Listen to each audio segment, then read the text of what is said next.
Good afternoon and welcome. I am Ibrahim Adebayo with the Carnival Midday News.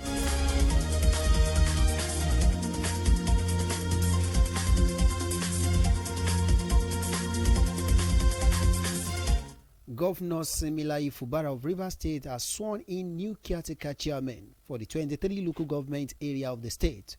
The swearing-in was done today at the Government House in Port Harcourt, the state capital, amidst tight security. The swearing-in comes a day after Governor Fubara forwarded the list to the State House of Assembly, led by factional Speaker Victor Jumbo. Recall that the lawmakers had invited the nominee for screening as early as 8 a.m. today. The development adds another twist to the political crisis in the state, months after the River Assembly passed the local government amendment bill into law. While Fubara did not assent to the bill, the lawmakers, led by Martins Amewule, vetoed him. The law empowered the River State House of Assembly to extend the tenure of council chairperson, their vice, and councillors, where it's deemed impossible to hold elections before the end of their 3 years tenure, but a court nullified the amended law, prompting an appeal. The appeal court is set to deliver a ruling on the matter on June 20, 2024.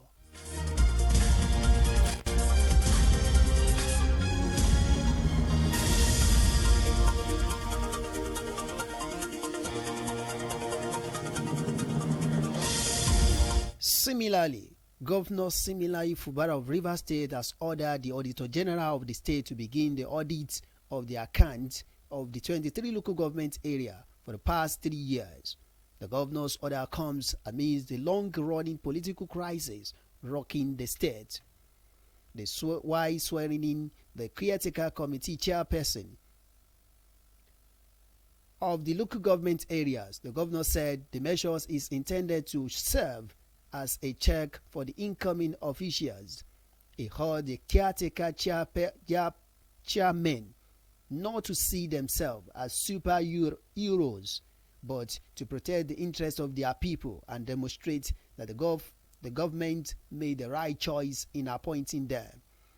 Fubara explained further that the fight against tenure extension is not just about the state, but the entire country, as allowing it in one state could lead to being replicated nationwide.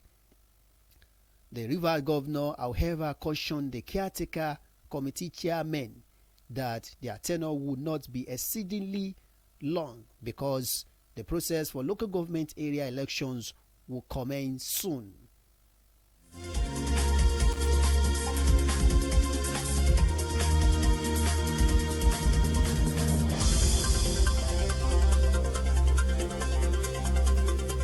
Meanwhile, Lagos State government says it will apply infection prevention and control measures in schools in an effort to prevent and control spread of communicable diseases.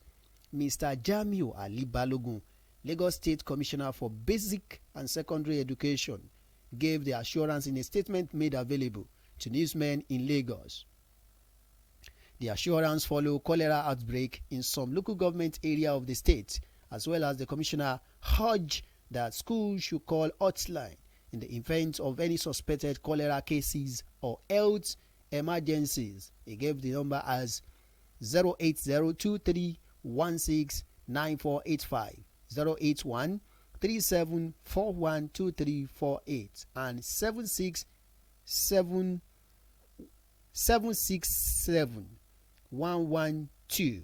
Also, the commissioner called on the management of schools to ensure that food handlers would observe strict hygiene practices to prevent contamination and spread of diseases, adding that oral dehydration salts may be available in school, clinic, and bail to manage dehydration cases promptly, while hand washing facilities must be provided.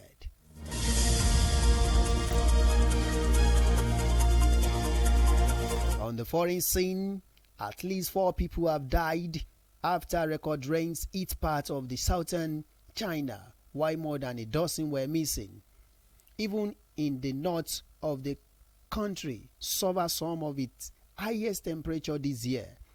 Downpours exceeding historically daily maximum in some areas of Fujian province caused the 4 deaths. State news agents Yuan report that the citing the flow control headquarters of Sangan County, more than 66,000 people in the county have been affected by the extreme weather. Yuan said, adding that the communication and electricity infrastructure has not been fully restored. The authority warned of possibility of more landslides. China President Xi Jinping called for emergency workers to make every effort to respond to disaster situation and do a good job of relief and rescue work to combat flooding and drought. Flooding has also hit the southern and central province of Guangdong and Hunan, as well as the northern west region of Yanjiang, where Yuan said 4 people were missing after a flash flood near the city of Tianjin. At the same time, China North is whittling under some of the year hotel's weather.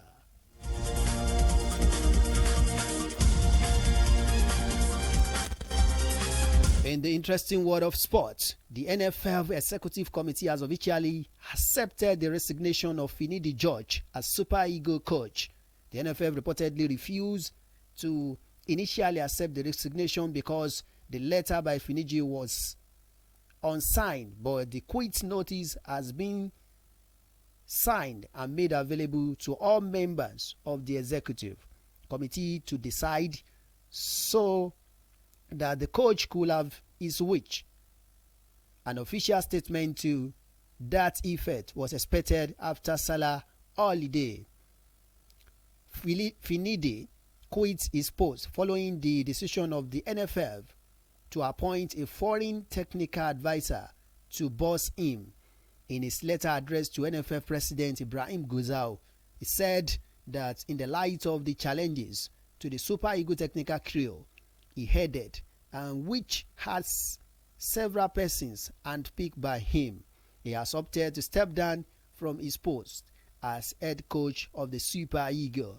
The NFL have announced they will hire a new coach before the 2025 AFCON qualifiers get underway in the week of September. And that ends the midday news on Carnival Radio. Thanks you for listening. I am Ibrahim Adebayo. You can download the Carnival Media app from Play Store or App Store. Good afternoon.